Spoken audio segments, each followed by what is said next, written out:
Bom dia, meus amados. A graça e a paz do Senhor.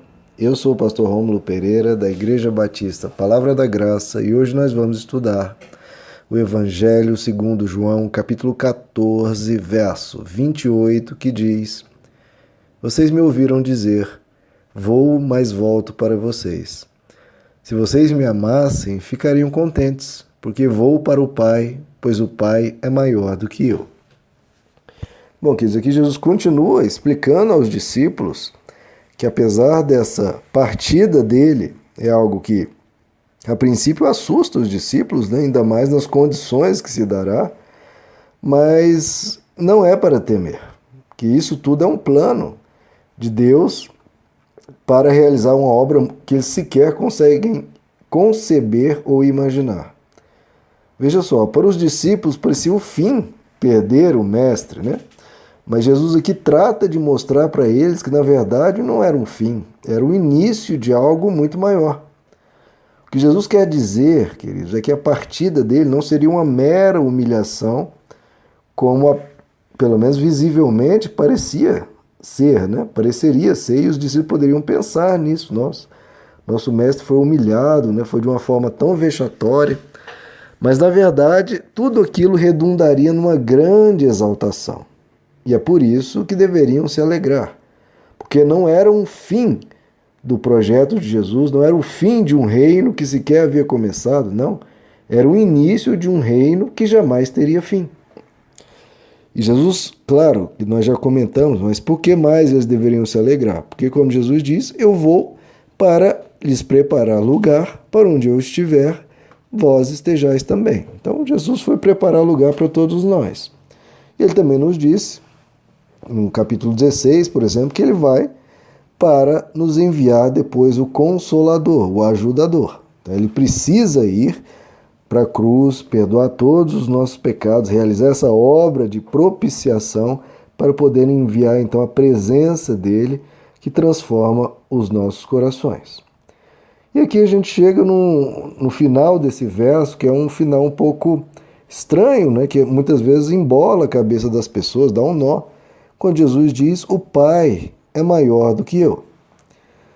Isso, a princípio, as pessoas que estão acostumadas a tratar só em versículos, né, como se estivesse lendo um código civil, uma constituição, né, tem o capítulo tal, a linha tal, parágrafo tal, e está ali contido uma declaração, mas as escrituras não são assim. Primeiro, que a Bíblia originalmente não era dividida em capítulos ou versículos. Capítulos, se não me engano, a Bíblia foi dividida no ano 1200 e versículos apenas no ano 1500. Então, na verdade, não há essa divisão. Então, a gente não pode ficar preso num versículo. Se você fizer isso, você vai sempre se confundir. Você tem que pegar a mensagem, o evangelho como um todo e ver o texto nesse panorama inteiro. Tem que ver na forma global. Porque Jesus diz em outras passagens, eu e o Pai somos um, eu e o Pai somos iguais. Por que ele diz então que o Pai é maior do que eu? Porque Jesus ele tem duas naturezas. Se ele é Deus encarnado, esse próprio termo, Deus encarnado já mostra, tem uma natureza divina, ou seja, ele é Deus, mas ele encarnou, então ele veio e adotou a natureza humana por um breve período de tempo e, com isso, as limitações humanas. Então, Jesus, ao afirmar isso, tem em vista aqui o seu papel humano e as limitações que derivam daí. E é o que Jesus está dizendo. E eu, voltando para o Pai, ele volta para o estado de equilíbrio, em glória e em autoridade, que ele sempre teve até encarnar. Então, muito simples. É óbvio que Jesus, enquanto carne, ele era inferior ao Pai. Isso não tem nem o que discutir. Por exemplo, Deus não pode ser humilhado. Agora, Jesus em carne, Deus em carne, pode ser humilhado. Isaías 53, por exemplo, nos diz, ele era desprezado e rejeitado dos homens. Homem de dores, Deus pode sofrer? Não. Em carne, sim. Homem de dores e experimentado nos sofrimentos. E como um de quem os homens escondiam o rosto, era desprezado e não fizemos dele caso algum. Isso tudo é muito bem explicitado lá em Filipenses capítulo 2, verso 6, um texto bem conhecido das Escrituras, né, que nos diz Cristo Jesus, o qual, sendo em forma de Deus, não teve por usurpação ser igual a Deus, ou seja, ele abriu mão de ser igual a Deus por um breve período de tempo. Ou seja, ele esvaziou-se a si mesmo, ou seja, tirou as suas insígnias de divindade, tomou a forma de servo, tornando-se semelhantes aos homens, e achado na forma de homem, humilhou-se a si mesmo, tornando-se obediente até a morte e morte de cruz. Então Jesus, enquanto ele estava em carne, ele se esvaziou da sua onipotência, da sua onipresença, da sua onisciência, e estava ali numa condição humana, mas com a sua natureza divina também.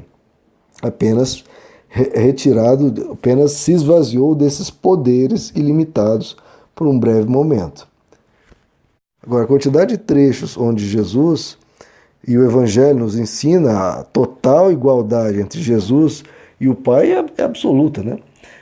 Os próprios judeus queriam matar Jesus porque ele estava se fazendo igual a Deus. Há vários trechos que apontam para isso. Em Hebreus capítulo 2, por exemplo, um trecho que eu gosto muito, diz que, Hebreus capítulo 1, diz que ele é o resplendor da glória de Deus e a expressão exata do seu ser. Então, se isso não for absoluta igualdade, ele é o resplendor da glória de Deus e a expressão exata do seu ser, não há mais o que discutir. Mas, entretanto, o próprio autor aos Hebreus diz, no capítulo seguinte, capítulo 2, que Jesus foi feito um pouco menor que os anjos, coroado de glória e honra por causa da sua morte, para que, pela graça de Deus, essa morte fosse oferecida a todos. Também, claro, apesar dele ser a expressão exata de Deus e ser o resplendor da glória de Deus, ele foi feito menor que os anjos, enquanto em carne, para que pudesse provar a morte. Porque sendo Deus, ele ia morrer como? Apenas Deus não teria como ele morrer.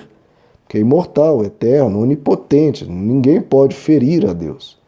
Então ele teve que ser feito menor que os anjos para poder provar a morte por todos nós.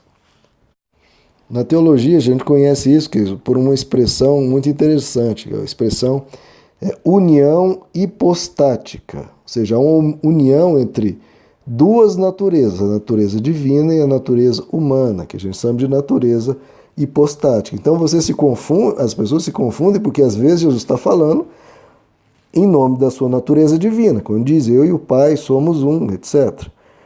Crede em mim, porque as obras que eu faço são as mesmas que o Pai faz, porque o Pai está em mim e eu estou no Pai. Estamos tendo uma ligação absolutamente perfeita e somos um. Então aí Jesus está falando na sua natureza divina, e às vezes Jesus fala na sua natureza humana. Então não é que há uma contradição, ou você deve escolher um lado ou outro. Não. Há uma união hipostática. Jesus é Deus e Jesus está em carne. É o Deus encarnado. Uma compreensão bem simples. Se a gente pegar simplesmente isso, Deus encarnado, está resolvido todos os dilemas que às vezes as pessoas se confundem. Amém, queridos? Que Deus os abençoe. A graça e a paz do Senhor.